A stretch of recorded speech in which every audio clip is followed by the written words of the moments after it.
Hello, kamusta tayong lahat? I praise my Father, the Creator of heaven and earth, the Alpha and the Omega, the beginning and the end. For His great love for us, He loved us even before He created us. He loves us still up to now, and His love will be forever. It's everlasting love for His children who believes in Him, who will obey Him, who will return to Him, who will trust in Jesus Christ, the Son He sent to save us, to be redeemed. So we must thank also Jesus Christ for His sacrifice. Si Jesus Christ na yung nagbuhat na lahat ng kasalanan natin. Kahit na hindi siya nagkasala, siya na nagbuhat, siya na nagsuffer, si Jesus Christ. And He showed us the way to the Father by obeying the Father, by having faith in our Father. Inilapit tayo ni Jesus Christ kay Almighty Father. And so we must glorify Jesus Christ. Because if we glorify Jesus Christ, we are also glorifying our Father. Bago dumating si Jesus Christ, mahirap para sa mga tao ang masave.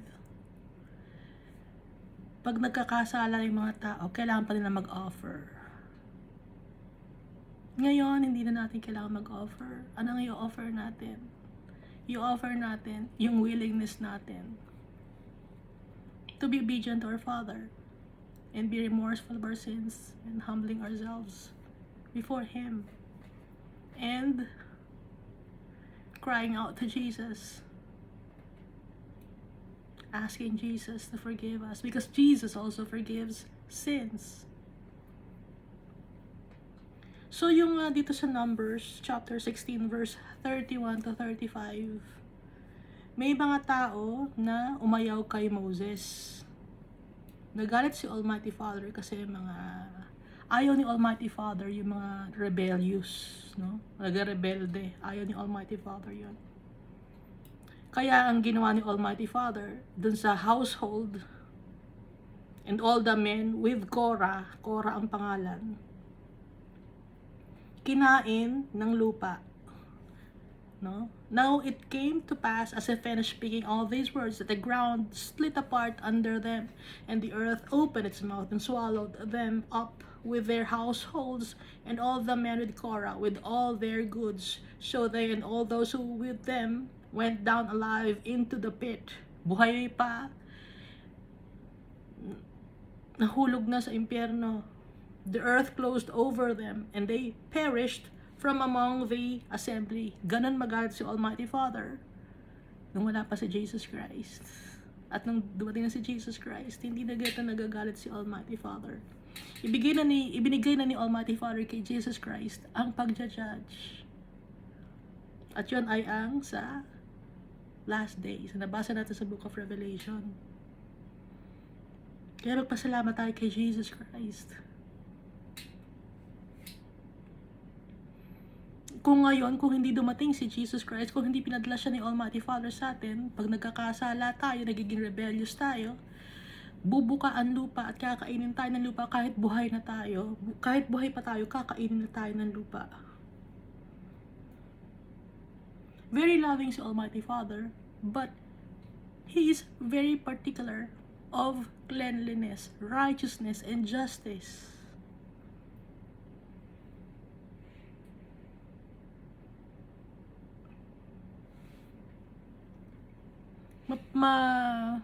Patient si Almighty Father, pero pag nakikita niya yung mga anak niya na sobra ng salbahe, kailangan na niyang bigyan ng punishment. At yung time dito kay Moses, ang punishment diretso agad sa impyerno, bumuka yung lupa. At nung dumating na si Jesus Christ, meron tayong hope in a future. Si Jesus Christ, nabuhay magmuli after 3 days. Sinira niya yung death. Death has no sting anymore. Hindi na tayo dapat matakot. Because Jesus Christ is alive. And so we will live. Si Jesus Christ, naging tao siya. And then, He's alive now with the Almighty Father. So tayo, tao tayo. And, mabubuhay din tayo. Gaya ni Jesus Christ.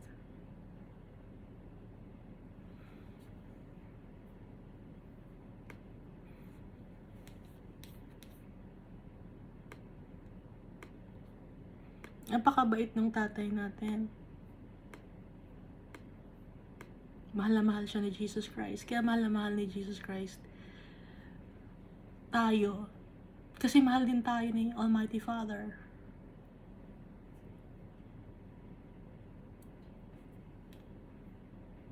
Mahal na mahal ni Almighty Father si Jesus. Si Jesus mahal na si Almighty Father. Mahal niya rin tayo.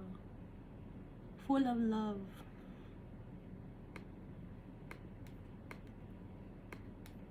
At sana natin natutunan ang pagmamahal. Kung tayo, hindi tayo matututo magmahal.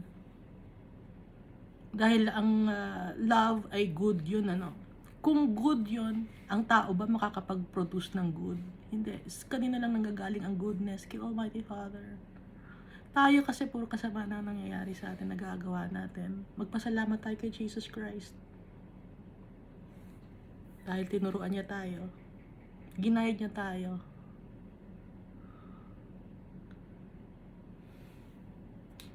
Last time we read Jeremiah chapter 45. So dito ay si Baruch, which means blessed in English yung name niya. Si Baruch yung tagasulat ni Jeremiah nitong Book of Jeremiah. Nire-relay ni Almighty Father yung message niya kay Jeremiah, and then Jeremiah relayed the message to Baruch so that Baruch may write it down, no? Gagawing book, scroll. Pero si Baruch, may takot siya. Gusto niya ng validation ng tao, kaya alam ni Almighty Father ang puso natin. Kahit hindi nagsasalita si Baruch, alam ni Almighty Father. Kaya nga sabi ni Almighty Father dito, sabihin mo kay Baruch, what I have built, I will break down, and what I have planted, I will pluck up. That is this whole land. Sinasabi ni Almighty Father kay Jeremiah, nasabihin kay Baruch na powerful si Almighty Father. Hindi siya dapat matakot, hindi siya dapat mag-seek ng validation ng mga tao. Dahil ang lahat ng tao ay mapaparusahan. Kaya tayo, hindi tayo dapat nagsisik ng validation ng tao dahil tayo ay pantay-pantay. Hindi tayo dapat matakot na husgahan tayo ng tao or siraan tayo ng tao. Dahil, ang sabi ni Almighty Father dito, I will bring adversity on all flesh. Lahat may pinagdadaanan sa buhay.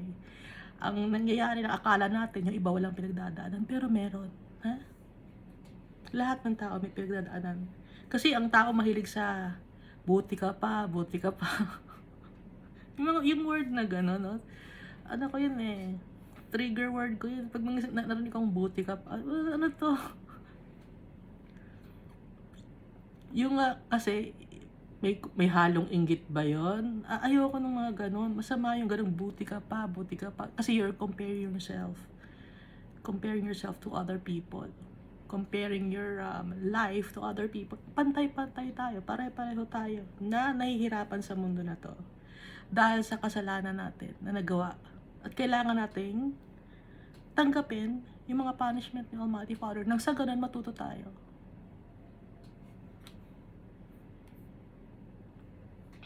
Pero, kung pinapanish tayo yung Almighty Father, hindi pa rin tayo matuto, matatapon na tayo sa impyerno. Alam niyo naman yun, di ba? O hindi niyo alam? Dito na tayo, no? Sa Jeremiah chapter 46. The word of the Lord which came to Jeremiah the prophet against nations. So kung napapansin niyo against nations, laging against nations, like dito sa may Isaiah, no? Prophecy against Tyre, prophecy against Jerusalem, iniisa-isa yung bawat lugar. Bakit lugar? Lugar symbolizes nation, mga tao, iniisa-isa yung mga tao. Ibig sabihin, damay-damay tayong lahat. Ngayon, dito sa Book of Revelation, ano ang binanggit sa Book of Revelation? Lugar din. No? Imbis na Jerusalem nation or Tyre nation, ang tawag na ay church. Dahil sino ang church? Tayo ang church, mga tao. Pag nagsasama-sama tayo, church tayo. Iba-iba man yung lahi natin, yung mga pinanggalingang lugar natin, pero pag magkakasama tayo, church tayo. So, naiba na, no, dito sa New Testament, sa Book of Revelation. So, ano ang mga churches dito? Ephesus. Yan. Tayo ba ay ang Ephesus Church? Ganun ba? Ganito ba ang ugali natin? Wala na tayo ng pagmamahal sa kapwa-tao? Or Smyrna Church? Tayo ba ang Smyrna Church? Tayo or persecuted church? Or tayo ba ang Pergamos or Pergamum Church? The compromising church? Tayo ba ay dead church? Like Sardis?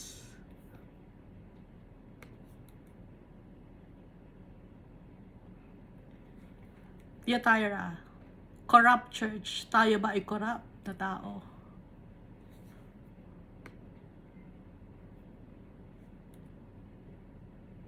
Or tayo ba ang faithful church? Like Philadelphia? Or Laodicea, Laodicean church, the lukewarm church. Nabanggit natin to, na church na to, kasi iba-ibang klaseng tao to. Hindi ito yung time yan nung Laodicea, nung meron pang Laodicean church, yung meron pang Smyrna church, hindi. Katangian to ng mga tao. Itong 7 churches na to, kaya nga 7 complete, no? 7 na mga klase ng tao na tinatawag ni Jesus Christ, na pinatutungkol na ina-address ni Jesus Christ. Dito naman sa Old Testament, ang gamit naman ni Almighty Father ay mga nation. Gaya ng Thyatira, di ba? Nation din yon. Ito naman, nation din.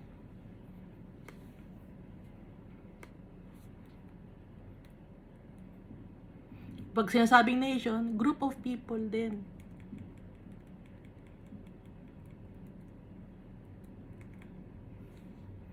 At itong mga prophecy na to sa Old Testament, like itong Jeremiah chapter 46, nangyari na to noon, at patuloy pa rin mangyayari ito. Gaya ni sabi ni Almighty Father, walang bago sa mundo. Hindi man eksakto yung pagkakagawa or eksakto ng ganito, pero may similarity, no? Basahin natin. The word of the Lord which came to Jeremiah the prophet against the nations or against the people, against Egypt. Egypt symbolizes kasalanan. Baka sabihin niyo, ngayon ba makasalanan ng Egypt? Hindi lang Egypt ang makasalanan, ang buong mundo ang makasalanan. Dito lang noon, para lang visualization, no? Para lang maintindihan ng tao. Kasi dito naging slaves yung mga Israelites. Kaya sinisimbolize ng Egypt ang kasalanan.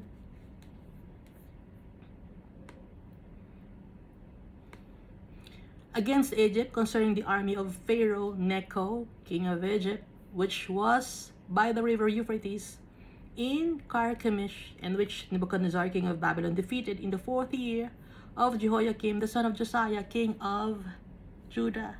So, binanggit si Pharaoh Necho or Necho. Kung isa-search mo si Pharaoh Necho, meron. Kasi, totoo ang Bible. Nangyari ito.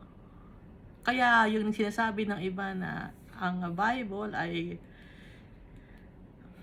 myth lang, hindi. May mga binabanggit na mga tao dito as proof na nangyari ito. Nakalagay din to sa 2 Corinthians chapter 23 verse 29, binanggit si Pharaoh Necho or Necho. At saka 2 Chronicles chapter 35 verse 20 to 25. At kung isi-search mo si Pharaoh Necho or Necho, makikita mo si Nebuchadnezzar. At sikat din si Nebuchadnezzar, i-search nyo. Nasa history din siya. No?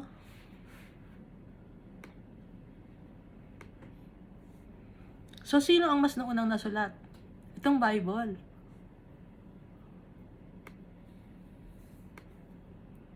Pero may mga taong ayaw pa rin maniwala, nabubulagan sila. Binubulag sila ni Satanas, demonyo. So, nung time na to, nung Pharaoh pa si Pharaoh Necho, yun yung ika-4 na taon. In the 4th year of Jehoiakim, the son of Josiah, king of Judah. Doon time pa to ni Jehoiakim. So, yung sa guideline natin, or yung guide natin, yung tungkol sa king, si Jehoiakim, 608 to 597 BC. Ngayon, kung i-check natin dito kay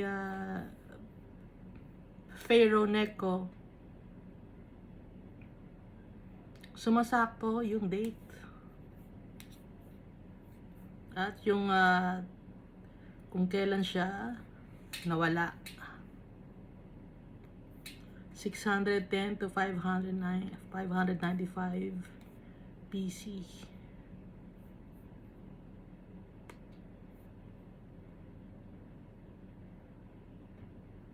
Oo nga, tingnan mo. Tingnan ninyo, na yung sa ang kalaban niya si Jehoiakim, tingnan mo yung date nung kay Pharaoh Necho, yung year.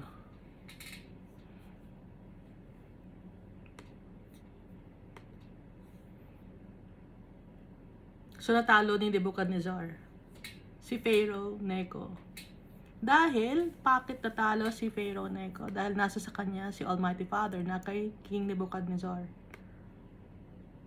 Verse 3, order the buckler and shield and draw near the battle. Ibig sabihin, shout for defense. And use your shield for protection.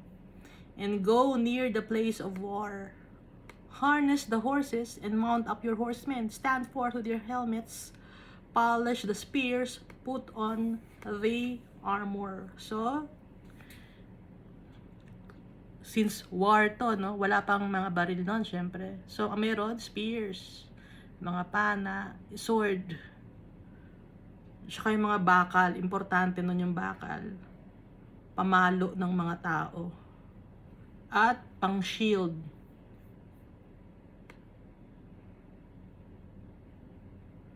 Ang gumagawa nito yung mga metalsmiths.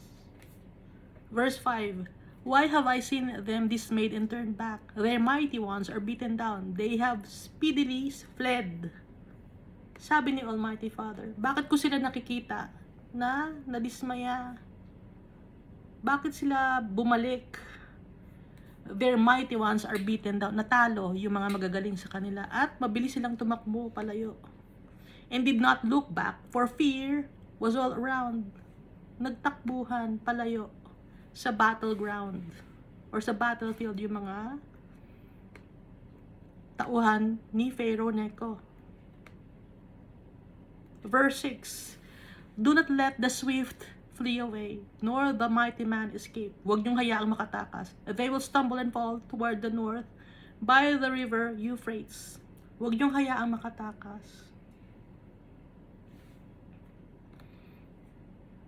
Yung mga tumatakas, huwag niyong hayaan. Who is coming up like a flood, whose waters move like the waters. So, napakadami ng mga soldiers na to, army. Parang mga tubig, or parang baha, flood. Parang river. Mabibilis kumilos, mabibilis magtakbuhan, mabibilis kumilos. Egypt rises up like a flood, and its waters move like the rivers. And he says, I will go up and cover the earth. I will destroy the city and its inhabitants. Sumatapang or mayabang ang Egypt. It rises up like a flood, and its waters move like the rivers. And he says, I will go up and cover the earth. I will destroy the city and its inhabitants. Come up, O horses, and rage, O chariots, and let the mighty men come forth. The Ethiopians and the Libyans who handle the shield, and the Lydians who handle the bend and the bow, who handle and bend the bow. So, pana ang gamit ng mga Lydians, yung Ethiopians at Libyans ang mahawak ng shield. So, sino yung mga yon? Kasama ng mga Egyptians, kakampi ng mga Egyptians, mga Ethiopians, mga Libyans, at ang mga Lydians, kakampi ng Egypt. Kasi yung Babylon, wala silang kakampi. Babylon lang sila. Yung mga soldiers ni Nebuchadnezzar. So, sino yung mga Ethiopians? Yung mga Ethiopians, sila yung anak ni Cush. Sila naman yung Libyans. Ang Libyans naman, sila naman yung anak ni Put. At sila naman yung mga Lydians. Iba yung Libyans sa Lydians. Yung Lydians, anak naman sila ni Shem. So, Shemites sila. Kalahi ng Israel. Pero, kumampi sila sa Ethiopians at sa Libyans. Di ba nabanggit natin na ang Ethiopians ay anak ni Cush. Si Cush at saka si Put na Libyans, anak ni Ham. No? Di ba nabanggit natin dati na yung mga dark-skinned people, anak sila ni Ham.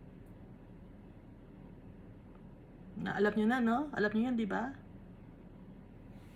Doon sila galing, anak di ba ni Noah? Si Ham, si Japheth, at saka si Shem.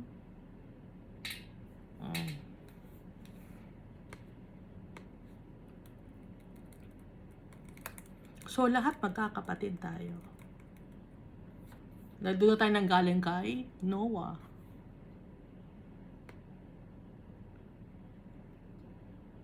From Seth, no? Nawala na yung iba pang mga lahi. Noah na agad kasi nung Great Flood, namatay na yung ibang mga anak ng mga anak ng mga anak ni Adan at ni Eva. Gaya ni Cain. Namatay na yung lahi ni Cain. Wala nang lahi si Cain. Ang natira na lang na lahi, yung kay Noah, yung kay Shem. Seth pala, sorry. Di ba nagkaroon sila ulit ng anak ni Adan at saka ni Eva, si Seth? Kapalit ni Abel. So, ang kakampi ng Egypt ay ang Ethiopians, Libyans, and Lydians, na ngayon ay Turkey.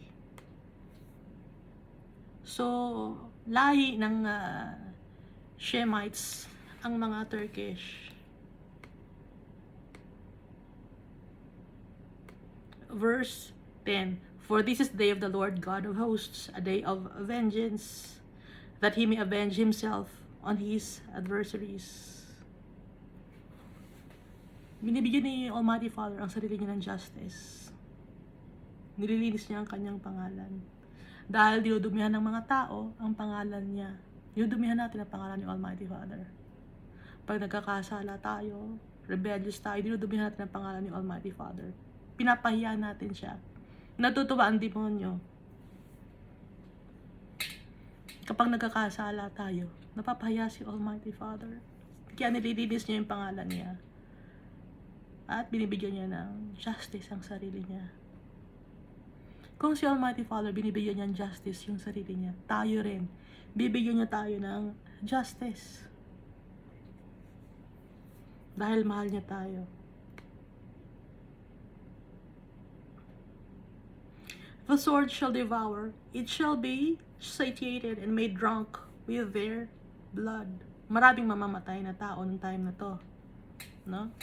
Dahil sa away ng Egyptian na kumampi ang Ethiopians, Libyans and Lydians sa Egypt. Ang kalaban nila ay Babylon. It shall be filled, satiated. It shall be satiated or satisfied and made drunk with their blood. For the Lord God of hosts has a sacrifice in the north country by the river Euphrates. Ano yung north country nga? For the Lord God of hosts, meron siyang sacrifice, has a sacrifice in the north country by the river Euphrates. Meron siyang sacrifice in heaven dahil bibigyan niya ng justice ang kanyang sarili. Verse 11, go up to Gilead and take balm. Yung Gilead means heap of stones or a rocky region. And take balm. Dito sa Gilead kasi, may mga shrubs dito or plants na pwedeng gawing gamot. Kaya nga binanggit ito, go up to Gilead and take balm. Gumawa ka ng gamot. O virgin, the daughter of Egypt, in vain you will use many medicines. You shall not be cured. Kahit pumunta ka ng Gilead, gumawa ka ng gamot, gumawa ka ng balm, ipahid mo sa sugat mo, O virgin, the daughter of Egypt, in vain, baliwala, in futile, you will use many medicines. Marami ka magagamit na medicine, pero hindi ka gagaling. Kung i-compare natin ngayon, sa ngayon, kahit ano pang gawin natin, na buhusan natin ang sarili natin ng gamot, kung tayo ay makasalanan, hindi tayo gagaling. Ang makakapagpagaling sa atin, ang dugo ni Jesus Christ.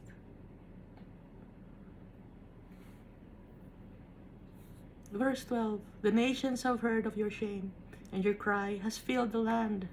For the mighty man has stumbled against the mighty.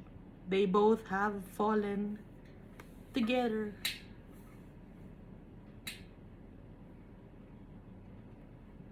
Ano ang downfall ng man? Kasalanan. Kahit na malakas ang isang tao, kung namumuhay siya sa kasalanan, matatalo siya. Itong ibig sabihin nito, kung ang isang tao, kahit malakas ka, patalino ka, mayaman ka, famous ka, pero kung ikaw ay nabubuhay sa kasalanan, matatalo ka. Hindi ka mananalo.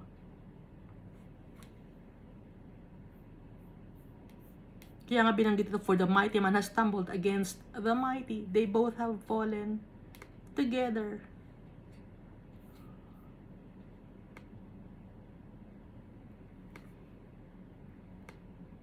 Kaya, anong gagawin natin sa kasalanan?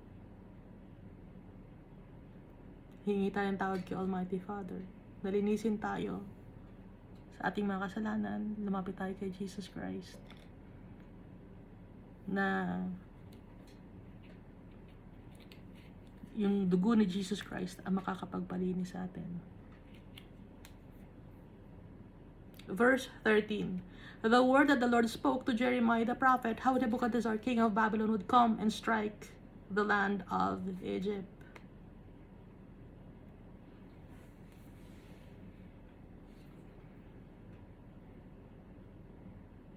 nakarating kay Jeremiah, sinabi ni Almighty Father, kay Jeremiah, kung paano tatalunin ni Nebuchadnezzar ang Egypt. Verse 14, declare in Egypt and proclaim in Migdol. Migdol means tower. In Hebrew, Migdol, no? Pero in English, it's tower. I-declare mo sa Egypt at iproklama sa tower. Ibig sabihin, ipagmalakasan mo, ipagsigawan mo, i-announce mo. Proclaim in Nof and in Tapanes. Sabihin mo sa Nof at saka sa Tapanes. Lugar to, no, sa Egypt. Say, stand fast and prepare yourselves, for the sword devours all around you. Mag-ingat kayo, maghanda kayo. Dahil kayo ay mamamatay sa pamamagitan ng sword. Sword also symbolizes the word of the Almighty Father. Dahil matalas yung words ni Almighty Father. Sa sayang salita lang ni Almighty Father. Dahil sa kasalanan natin, pwede tayong mamatay. Maparusahan. Verse 15. Why are your valiant men swept away? They did not stand, because the Lord drove them away. Kahit yung mga valiant men, wala. Yung mga matatapang, yung mga magagaling, nawala. Natalo. Bakit? It's because of the Almighty Father. Walang nakakatalo kay Almighty Father kahit gaano ka pa kagaling. Kahit gaano ka pa ka-powerful, kahit gaano ka pa ka-famous, wealthy. Walang makakatalo kay Almighty Father. Kahit gaano ka pa kalakas. Kung si Almighty Father ang kalaban mo, hindi ka mananalo.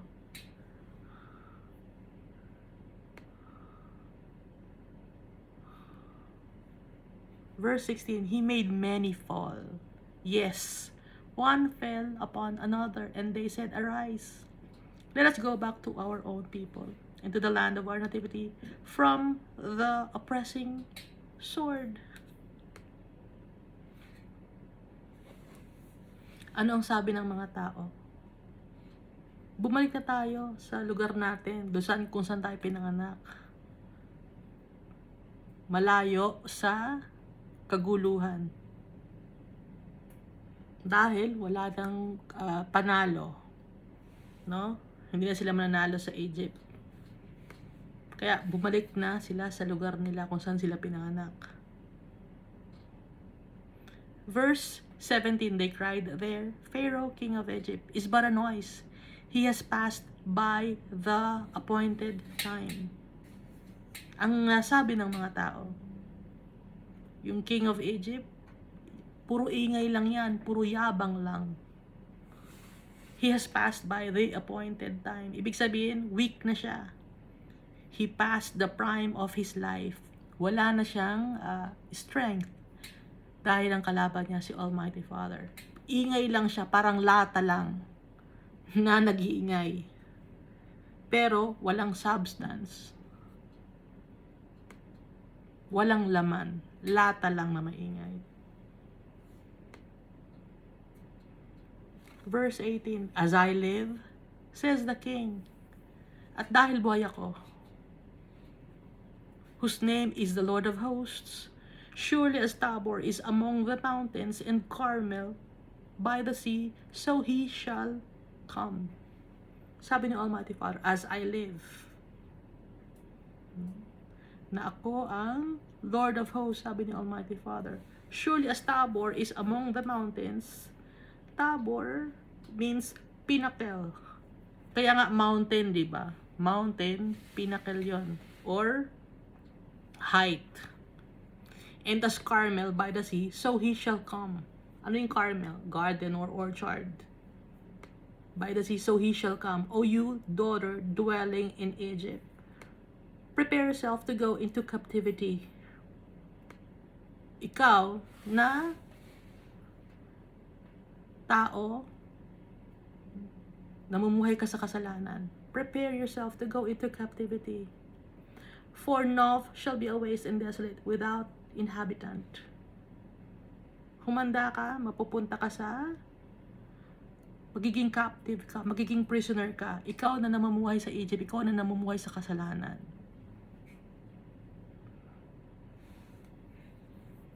Magiging desolate ang buhay mo, wasteland, barren, unfruitful.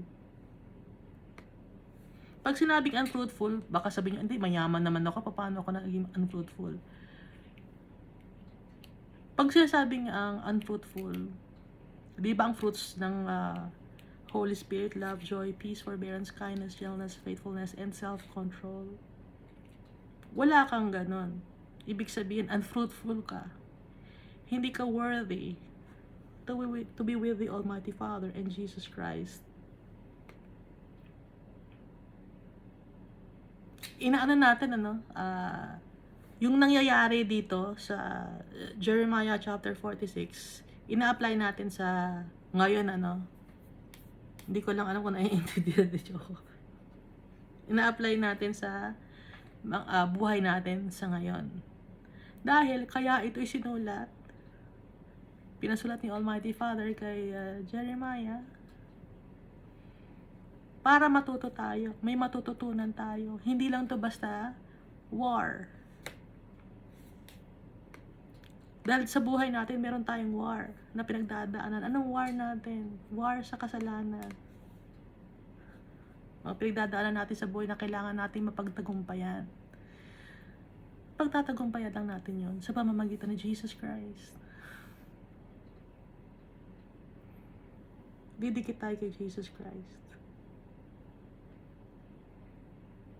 At dahil kadikit ni Almighty Father si Jesus Christ, kaya tayo mapapalapit sa tatay natin. Verse 20, Egypt is a very pretty heifer. Heifer is a female cow. But destruction comes. It comes from the north. North, galing sa heaven ang destruction. North ang heaven. Egypt is a very pretty heifer. Ibig sabihin, pwede siyang, pag sinabing pretty heifer, pwede siyang i-sacrifice, no? Sacrifice to the Almighty Father. Magandang offering for the Almighty Father. Pero, hindi pwede mangyari. But destruction comes. Hindi pwede mangyari dahil kasalanan. Kahit maganda, pero makasalanan, hindi pwede na may offer kay Almighty Father. Kaya nga sinabi to, Egypt is a very pretty heifer, but destruction comes. It comes from the north. Alam naman natin na yung sacrifice noon ng mga high priests, pinipili nila yung mga pinakamagaganda na mga pang-sacrifice. Kaya nga binanggit na Egypt is a very pretty heifer. Na dapat pag nagsasacrifice ka, yung perfect. Gaya ni Jesus Christ. He's perfect. Si Jesus Christ. Kaya tayo ay napatawad ni Almighty Father because of Jesus Christ. Because He's the perfect sacrifice. Unblemished. Jesus Christ. So, but destruction comes. It comes from the north. Hindi to north ng mundo, no? Kundi north to. North means heaven. Verse 21. Also, her mercenaries are in her midst like fat bulls, for they also are turned back. They have fled away together. They did not stand, for the day of their calamity had come upon them, the time of their punishment. Yung mga mercenaries, no? Mga armies, matatapang, nag-retreat, they turned back, naduwag, nag-alisan, hindi nila kaya. Kasi alam nilang talo na sila. At parating na ang time of punishment. yung tragedy will fall on them. Verse 22, her noise shall go like a serpent, for they shall march with an army and come against her with axes, like those who chop wood. Pag sinabing serpent, yung her noise shall go like a serpent, di ba yung serpent, yung ahas, tahimik lang siya. Nag-hiss lang siya. Traitor, no? Nagbe-betray. For they shall march with an army. Patahimik or na lumalapit sa ng tahimik, pero manunuklaw. And come against her with axes, like those who chop wood. Ngayon, habang naglalaban-laban, may mga dadala silang mga sword or axe. Nakakita naman siguro kayo ng laban, di ba, sa sa mga movies. Di ba pag naglalaban-laban, parang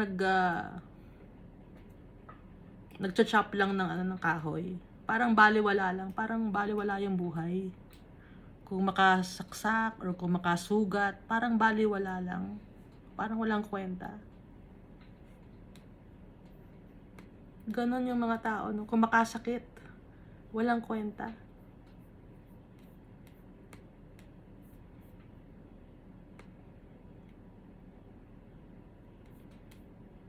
Kung makasakit ng tao, hindi na iniisip kung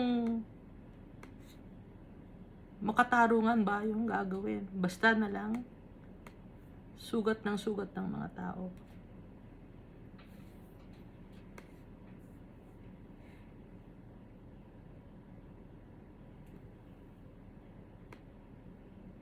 They shall cut down her forest, says the Lord, though it cannot be searched, because they are innumerable and more numerous than grasshoppers. Madami sila. Hindi mahanap. So, sobrang dami.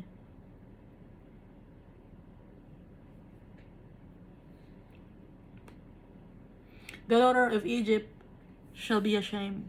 She shall be delivered into the hand of the people of the north. Mapapahiya ang mga taong gumagawa ng kasalanan dahil sila ay i-hand over sa punishment of the Almighty Father. The Lord of hosts, the God of Israel, says, behold, I'll bring punishment on Ammon of No. Si Ammon, sun god yon na sinasamba ng Egypt. So, up to now, may bakas ang Egypt sa buhay natin. Punishment on Ammon of No. And Pharaoh and Egypt with their gods and their kings, Pharaoh and those who trust in him.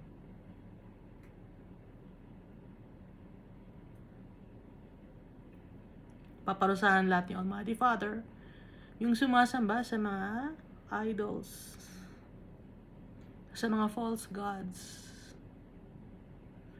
So wala nang dapat pang i-worship kundi si Almighty Father, si Jesus Christ at ang Holy Spirit. Maliban kay Jesus Christ, kay Almighty Father at sa Holy Spirit, wala nang iba pang tatawagin tayong name. Ngayon, kung may tinatawag kayo na name aside from the Almighty Father, Jesus Christ, and Holy Spirit, kinoconsidered ka na idolater. At ang kaparusahan sa idolatry ay eternal damnation.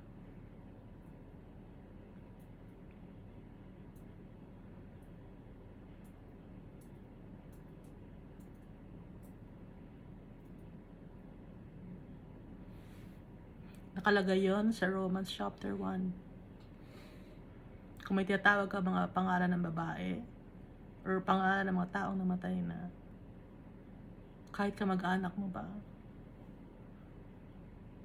hindi pwede. Baka sabihin, hindi, mahal ko yun eh, kamag-anak ko yun, mahal ko yun. Sino ang mas mahal mo? Yung kamag-anak mo o si Almighty Father, si Jesus Christ at ang Holy Spirit? Doon magkakaalaman ngayon kung kayo naka-faithful. Deny yourself, take up your cross and follow me. Sabi ni Jesus Christ. Pag sinabing deny yourself, take up your cross and follow me, even yung mga traditions and cultures, kung wala sa sinasabi ni Jesus Christ, wala sa sinasabi ni Almighty Father, wala yun. Pag sinusunod mo yung culture and tradition mo, ibig sabihin takot ka sa mga ninuno mo. Hindi ka takot kay Almighty Father. Sinusunod mo yung mga ninuno mo. Wala naman kasi sa Bible yung mga cultures and traditions. No? Example,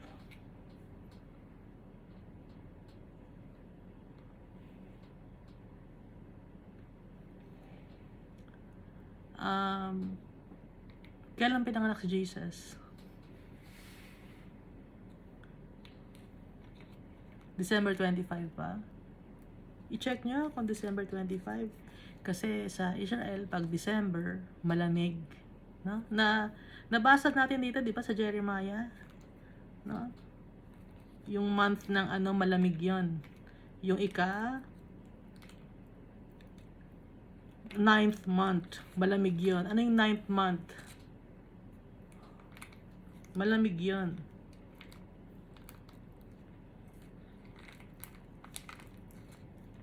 November, December, malamig yon. So, paano nasa manger si Jesus Christ? So, hindi yon ang totoong date kung kailan pinanganak si Jesus Christ. Sabihin nyo, hindi natin kasi alam ang exact date. Kaya yun na lang.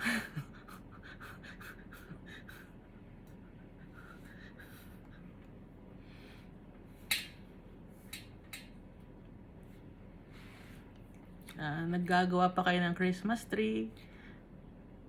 Hindi, matagal na yan. Culture na natin. Culture, tradition. Nakikita naman natin dito sa Book of Isaiah. Green tree. No? Sumasamba sa green tree. Nilalagyan ng gift yung green tree. Ano yung binabanggit na green tree dito? Sa Bible. Pagan tradition yun. Ha?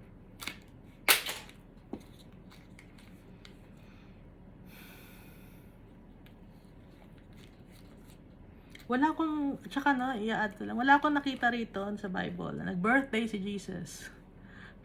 Nag-celebrate ng New Year sila. Wala, no?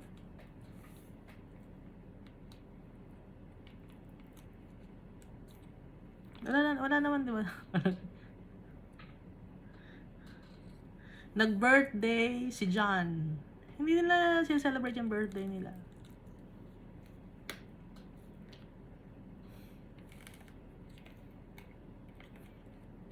Bakit? Nakalagay sa Ecclesiastes? Pointless. Everything is pointless. Dahil yung goal naman ni Almighty Father dito, kaya tayo dito sa mundo, is to test us. And then, pag napagwagian natin ang buhay natin dito sa mundo sa pamamagitan ni Jesus Christ at ni Almighty Father, napagwagian natin yung mga earthly desires natin, kukunin tayo ni Almighty Father. At doon na may celebration. Forever celebration kay Almighty Father tsaka kay Jesus Christ. With all the heavenly beings.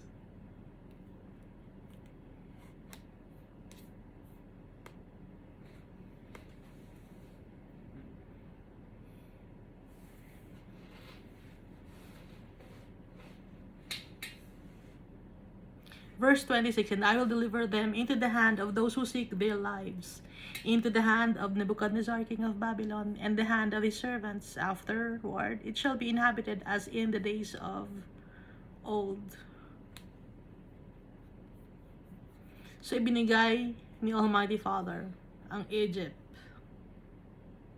into the hand of Nebuchadnezzar.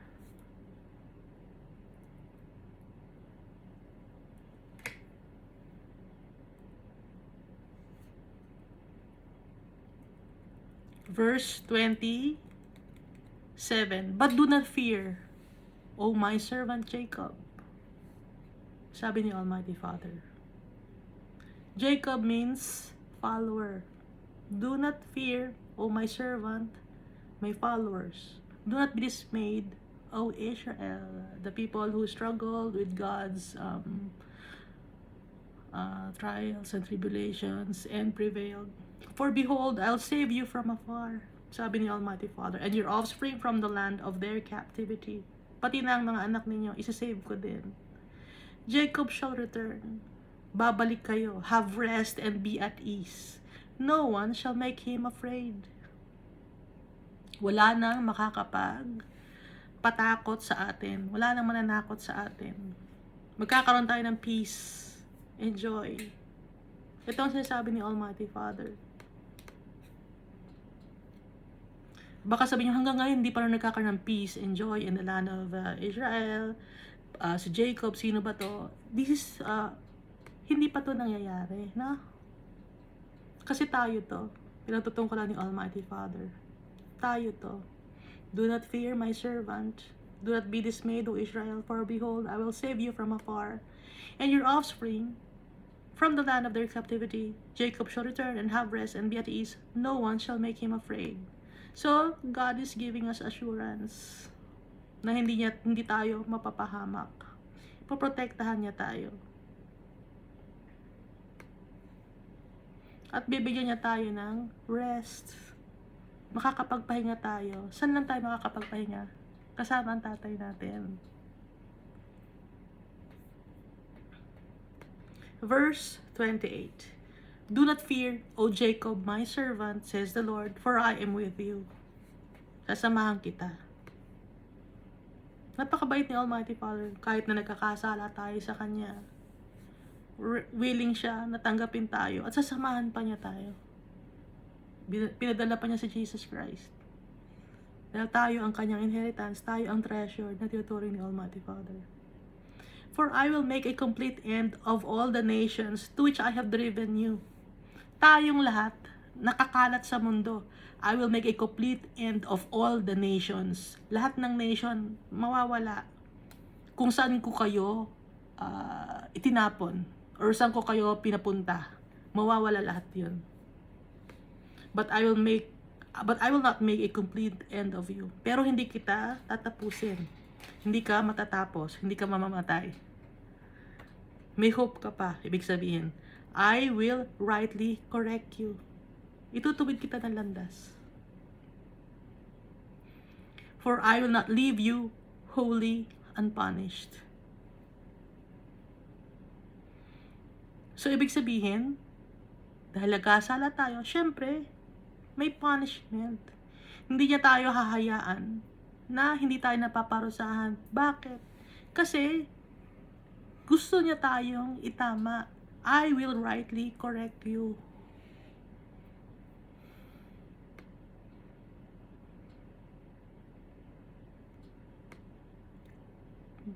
Kailangan tayo i-correct ni Almighty Father. Dahil madumi tayo. Mali-mali ang mga desisyon natin sa buhay. Kaya kailangan tayong i-correct ni Almighty Father. Kailangan tayong maparusahan. Kailangan tayong matuto. Kasi pag hindi tayo naparusahan, hindi tayo natututo. May mga tao na pinaparusahan, hindi na nakakabalik yung Almighty Father. Kaya nga, 1/3 lang ang makakabalik yung Almighty Father.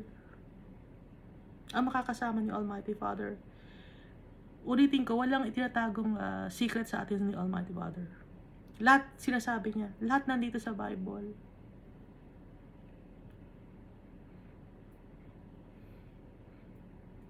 Baka sabihin niyo, bakit ako lang ang nakakaintindi? Marami ring nakakaintindi. Ha? Paano natin maiintindihan ng Bible? Magpe-pray tayo. Magpapakumbaba tayo sa tatay natin. Lahat tayo, pinaparusahan ni Almighty Father. Lahat tayo. Pag nagkakasakit tayo, it's a form of punishment. Pag nadi-disappoint tayo, pag nagbe-fail tayo, it's a form of punishment to humble us, para malaman natin na hindi tayo magaling, na ang magaling si Almighty Father. Ang curse, may curse sa atin, di ba? Ano ang curse? Kasalanan. Pero nawala na yung curse na yun because of Jesus Christ.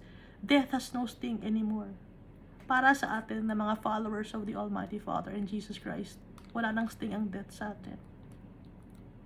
Napagwagian ni Jesus Christ ang buhay na to, tayo rin mapapagwagian natin. Pero si Jesus Christ, kahit wala siyang kasalanan, pinarusahan siya. Kahit mahal na mahal siya ni Almighty Father, wala siyang kasalanan, naparusahan siya, pinatay siya. Naging simbolo ng kasalanan si Jesus Christ. At dahil doon, sa kanyang blood, na kahit hindi siya nagkasala, pinatay siya ng mga tao, yun ang naging way para ma-save tayo because of Jesus Christ. The perfect sacrifice.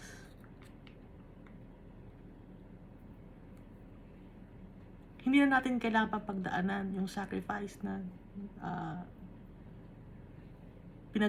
dinalanas ni Jesus Christ. Baka sabihin niyo, hindi, bakit nabapunish ako ngayon? Wala sa kalingkingan yung punishment na nakukuha natin sa nangyari kay Jesus Christ. Yung pagpapahiya kay Jesus Christ, wala sa kalingkingan. Kaya yung punishment na naranasan natin ngayon, nagkakasakit tayo, tumatanda tayo, we deserve it.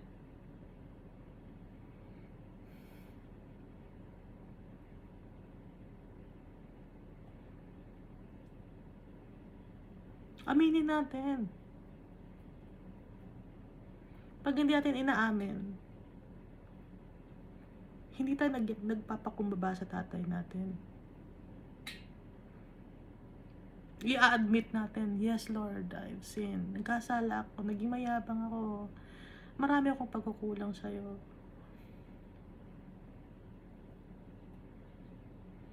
Kinokorek tayo ni Almighty Father para matuto tayo. Kasi nga, hindi tayo makakapunta sa heaven nang madumi tayo.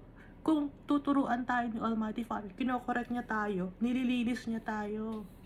Natututo tayo, magpakumbaba, magpasakop sa Kanya.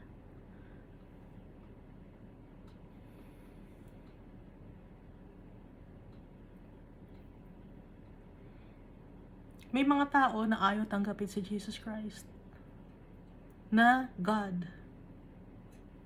Maraming tao. At yung mga tao na yon na hindi tinatanggap si Jesus Christ as their Lord and Savior, as God, yung wholeheartedly,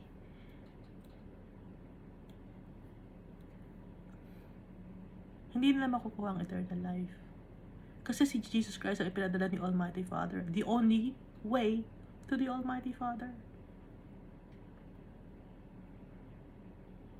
May kaparusahan man tayo sa buhay natin na pinagdadaanan ngayon, madaming mga calamities and tragedies and pestilence tayong na-experience, famine, walang peace of mind. It's because tayo na mismo ang gumawa nun sa sarili natin. Araw-araw meron tayong chance to choose. Doon nakadepende yung mangyayari sa buhay mo. Example, kahit sa pagkain lang, kakain ba ako nito o hindi? O pag yun ang kinain mo, namili ka na, kaya yan ang magiging mangyayari ngayon sa'yo. Kung ang ginawa mo naman ay, stubborn ka, o sinabi ng wag, pero ginawa mo, may mga repercussions lahat, either good or bad. Lahat merong effect. Kaya, araw-araw, para tama yung desisyon na gagawin natin, magpe-pray tayo kay Almighty Father.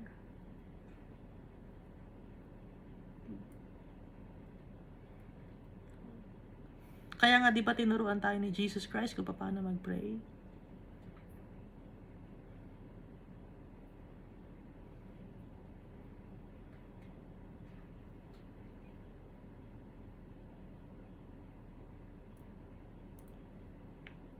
Araw-araw hingi tayo ng guidance na makapag-choose tayo ng tama everyday.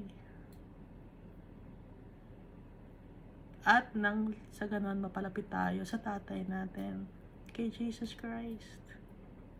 At lagi nasa sa puso natin ng Holy Spirit.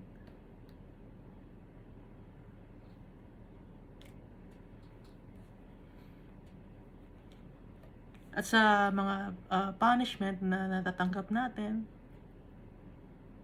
baka sabihin nyo, hindi, tao naman yung nagpapunish sa akin, hindi naman si Almighty. Inalaw ni Almighty Father yun. Inalaw ni Almighty Father na saktan ka na ibang mga tao para matuto ka.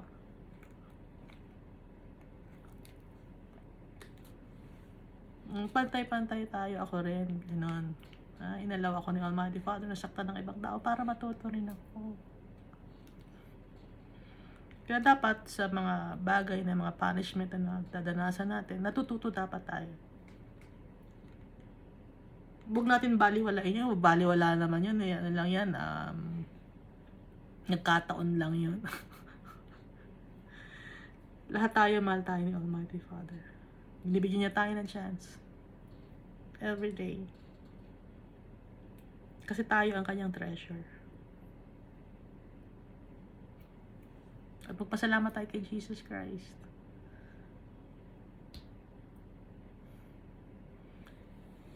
Hindi niya tayo finail. He never failed us. Si Jesus Christ. Pasalamat tayo. Thank you, and God loves us all so much.